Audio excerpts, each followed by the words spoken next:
تبارك الذي بيده الملك وهو على كل شيء قدير الذي خلق الموت والحياة ليبلوكم أيكم أحسن عملا وهو العزيز الغفور.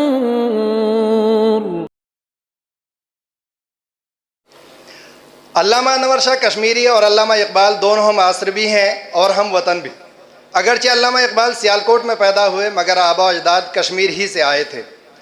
اور دونوں ہی حضرات ایک دوسرے کے علم و فضل کے مقر و معترف بھی، جس کے تذکرے ان حضرات کی کتب میں بھی موجود ہیں.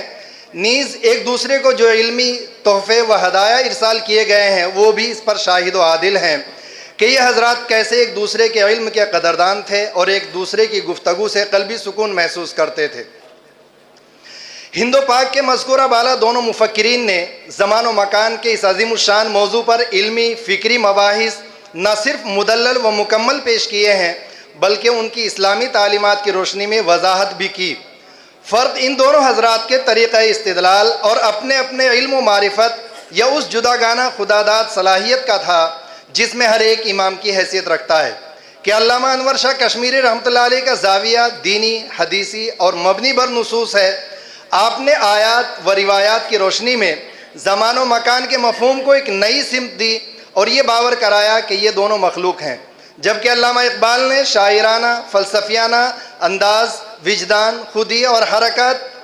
حرکت حیات جیسے اشارات و کنایات استعمال کر کے یہ بتانے کی سعی محمود کی ہے کہ ان دونوں اوصاف اور ذات باری میں بعد ہے. گویا ایک بڑا محدث جس کو احادیث میں نبویہ میں کمال کا درک حاصل تھا اور دوسرا بڑا شاعر جو اپنے فن کا امام تھا، دونوں اس فکر میں نقطہ واحد پر ہیں کہ زمان و مکان مخلوق ہیں اور دوسری مخلوقات کی طرح حادث و فانی ہیں، جبکہ باری تعالیٰ خالق و مالک ہے اور ان دونوں سے منزہ و مبرہ ہے. وما علینا الا البلاغ.